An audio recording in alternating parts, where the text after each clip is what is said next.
बढ़ता कार्बन समुद्र का जल स्तर भी बढ़ा रहा है। कार्बन के बढ़ने से धरती का तापमान बढ़ रहा है और इसकी वजह से आर्कटिक और एंटार्कटिक में जो बर्फ की चादर फैली पड़ी है वो बड़ी तेजी से पिघल रही है। नतीजा ये है कि समुद्र का पानी तेजी से अब ऊपर आ रहा है। डर यह जताया जा रहा है कि अगर ये जल स्तर 1 मीटर या उससे ऊपर चला गया तो फिर दुनिया के कई ऐसे इलाके जहां आज बहुत बड़ी संख्या में लोग रह रहे हैं, जो बड़े रिहायशी इलाके के तौर पर जाने जाते हैं, उनका अस्तित्व ही नहीं रहेगा।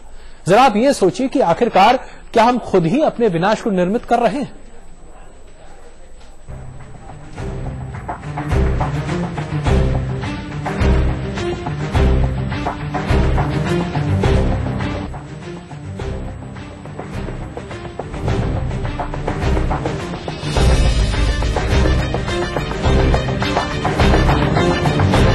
काश ये कोई पहाड़ी झरना होता जिसे देखकर हम कुदरत की खूबसूरती पर इतराते, लेकिन हकीकत इससे बिल्कुल जुदा है और बेहद डरावनी। आर्कटिक से पैदा होने वाले खतरे के बारे में हमने जितना सुना पढ़ा था, यहाँ आकर जब देखा तो कलेजा मुंह को आ गया।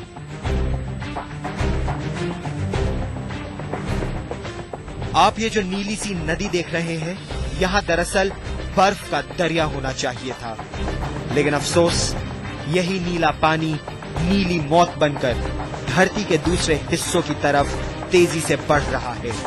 पिघलते हुए ग्लेशियरों का पानी आर्कटिक से निकलकर दुनिया के 2/3 हिस्से में फैले महासागरों में मिल रहा है और महासागरों के जल स्तर को और ज्यादा बढ़ा रहा है।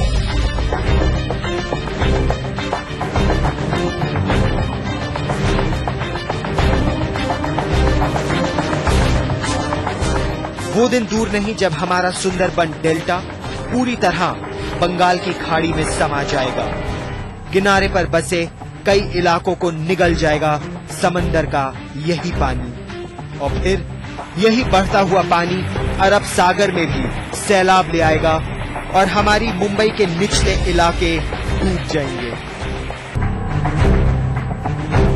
वैज्ञानिकों का अनुमान है कि जिस रोज समंदर का पानी मौजूदा स्तर से 1 मीटर तक ऊंचा उठेगा तो दुनिया के कई शहरों का नामो निशान मिट जाएगा।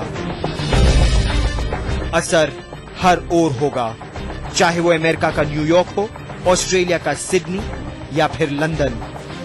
इतना ही नहीं, भारत के पड़ोसी मालदीव समेत प्रशांत महासागर के कई छोटे बड़े द्वीपों का वजूद भी खतरे में पड़ जाएगा और उफनता हुआ समंदर दुनिया के एक बड़े हिस्से को अपने पेट में समा लेगा। ये तो खतरे का सिर्फ एक पहलू है। आर्कटिक की बर्फ पिघलने से तबाही की जो तस्वीर दिखाई दे रही है, वो दुनिया की करीब 10% आबादी को नेस्त नाबूद कर देगी। यानी 60 करोड़ से भी ज्यादा लोगों की जिंदगी, अरबों खरबों की जमीन जायदाद पलक झपकते ही पानी में मिल जाएंगे, और तबाही का वो मंजर ज्यादा दूर भी नहीं। वैज्ञानिकों के मुताबिक अगर आर्कटिक की बर्फ को पिघलने से रोका नहीं गया तो इस सदी के अंत तक ग्लेशियरों से निकलता नीला पानी धरती की तबाही की वजह बन जाएगा।